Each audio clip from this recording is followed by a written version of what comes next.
Hello students, आज अब बात करेंगे मारवाड़ में राठौड़ वंश के बारे में।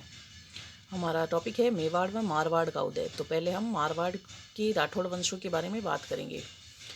मारवाड़ में राठौड़ वंश का संस्थापक राव सिंहा को माना जाता है, जिसने जोधपुर राज्य की नींव रखी। और इसके पश्चात राव जोधा ने 1459 ईस्वी में जोधपुर का निर्माण करवाया और उसे अपनी राजधानी बनाया। जोधपुर में चिड़िया टूक पर्वत पर मेहरानगढ़ दुर्ग का निर्माण राव जोधा के द्वारा करवाया गया। इसके पश्चात जो महत्वपूर्ण शासक हुआ था अकॉर्डिंग टू सिलेबस, वह था राव मालदेव, जिसका शासनकाल 1531 से लेकर 1562 ईस्वी तक माना जाता है। यह राव गांगा के पुत्र थे। इनका राज्याभिषेक सोजत के किले में हुआ था। इन्हें हशमत वाला राजा की उपाधि दी गई थी।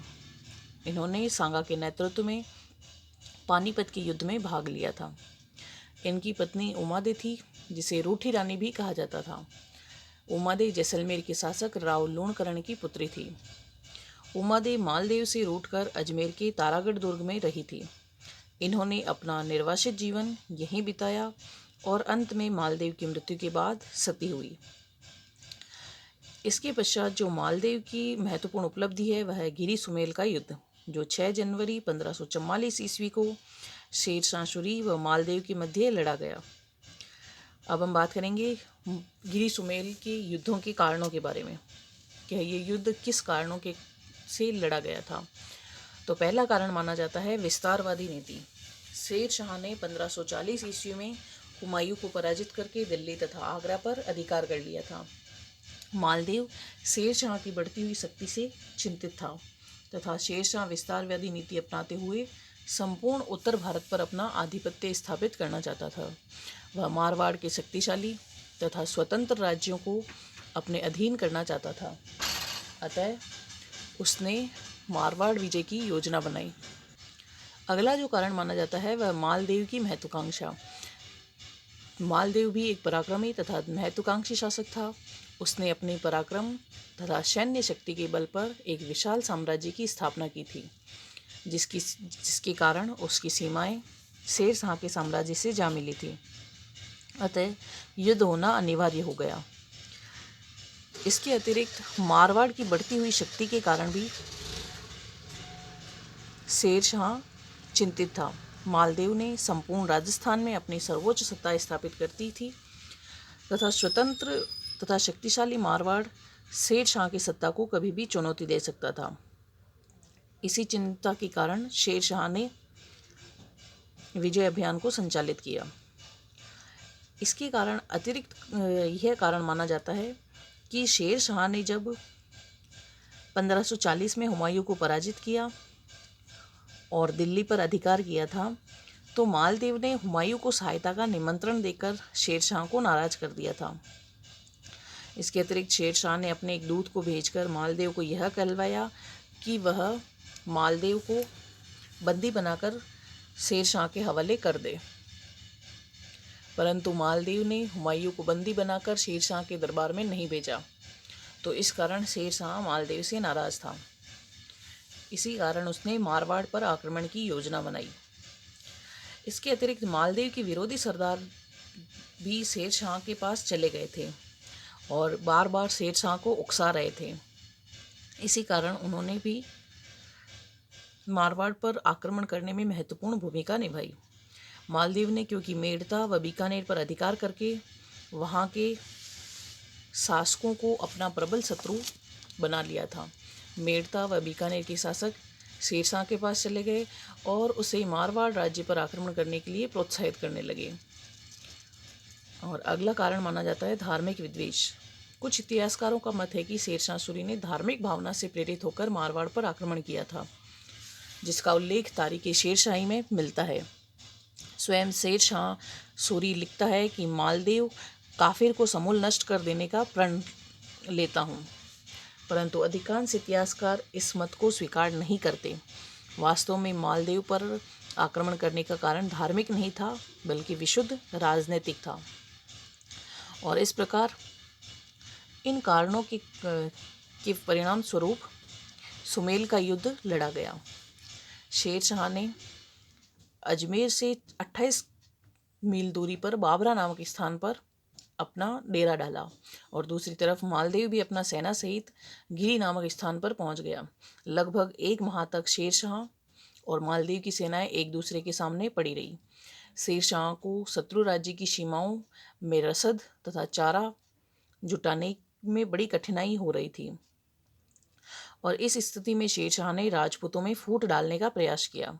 शेरशाह ने वीरमदेव के माध्यम से राठौड़ सेनापति कोपा और जेता के डेरे पर 20-20 हजार रुपये और कंबल रखवा दिए और दूसरी तरफ मालदेव के पास यह सूचना भिजवा दी कि उसके सेनापति शत्रुओं से मिले हुए हैं। जांच करवाए जाने पर कोपा और जेता के डेरों से रुपए और कंबल प्राप्त हुए। इससे मालदेव को अपने सामंतों पर कोई भरोसा नहीं रहा और वह मुख्य सेना सहित युद्ध क्षेत्र से भाग निकला। लेकिन फिर भी सेनापति जेता और कोपा ने 12,000 सैनिकों के साथ शेरशाह से युद्ध करने का निश्चय किया। राजपूतों ने प्रबल वेग के साथ शेरशाह पर आक्रमण किया, जिससे शत्रु सेना के पांव उखड़ने लगे और इसी समय शेरशाह का एक सेनापति जलाल खां जलवानी एक सैनिक टुकड़ी के साथ युद्ध क्षेत्र में आ पहुंचा, जिससे अफगानों का मनोबल पुनः बढ़ गया और अंत में मालदेव के सेनापति जेता और कोपा लड़ते हुए वीर गति को प्राप्त हुए। राठौड़ों की वीरता को देखकर शेरशाह के मुंह से अनायास ही यह शब्द निकल पड़े कि मैं एक मुट्ठी भर बाजरे के लिए हिंदुस्तान की बादशाहत खो देता। यानी यह जो युद्ध लड़ा गया था, अगर उसका एक सेनापति टुकड़ी लेकर नहीं पहुंचता तो उसे हारना पड़ता और यहाँ तक कि वह दिल्ली की सत्ता भी खो देता और मारवाड़ में उसे मात्र मिलता क्या, एक मुट्ठी भर बाजरा। इसके अतिरिक्त मारवाड़ में और कुछ नहीं मिलता। तो जेता और कोपा, जो कि मालदेव की विश्वास पात्र सेनापति थे, इस युद्ध में वीरगति को प्राप्त हुए थे। एग्जाम के पॉइंट ऑफ व्यू से यहाँ से 2 नंबर का क्वेश्चन बनता है कि जेता और कोपा कौन थे। तो ध्यान रखें, यह मालदेव के विश्वास पात्र सेनापति थे जो गिरी सुमेल के युद्ध में लड़ते हुए वीरगति को प्राप्त हुए थे। अब हम बात करेंगे सुमेल युद्ध के परिणाम। इस युद्ध के परिणाम स्वरूप शेरशाह की स्थिति सुदृढ़ हो गई थी। इसके पश्चात अजमेर जोधपुर पर शेरशाह का अधिकार हो गया और अब संपूर्ण उत्तर भारत में एकमात्र शक्ति थी सूरी सत्ता, जिसे कोई चुनौती देने वाला नहीं था, क्योंकि मालदेव पहले से ही शत्रु सेना से डरकर भाग गया था। इस युद्ध के पश्चात राजपूतों की शक्ति को प्रबल आघात पहुंचा था और परिणाम स्वरूप मालदेव की अनुभवी सेनापति जेता और कोपा हजारों सैनिकों सहित वीरगति को प्राप्त हुए थे। डॉक्टर कानूनगो के अनुसार सुमेल का युद्ध मारवाड़ के भाग्य के लिए एक निर्णायक युद्ध था। मालदेव के लिए यह युद्ध महंगा पड़ा, क्योंकि जेता और कोपा जैसे साहसी वीरों को खोकर उसकी शक्ति कमजोर हो गई थी।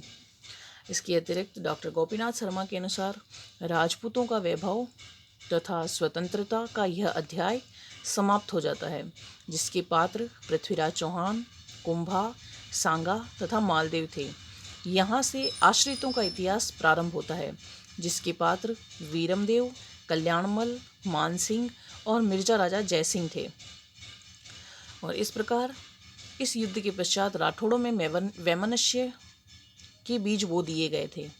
इस युद्ध के पश्चात शेरशाह ने राजपूतों की दुर्बलताओं का पता चला और उसने कूटनीति से काम लेते हुए वीरमदेव को मेड़ता का तथा कल्याणमल को बीकानेर का शासक बना दिया, जिससे राजपूतों में शत्रुता के बीज बो दिए गए। और इससे पहले मालदेव द्वारा अपने स्वामीभक्त सरदारों पर अविश्वास करना और अपनी मुख्य सेना सहित युद्ध क्षेत्र से भाग निकलना मालदेव की अदूरदर्शितापूर्ण कार्य था।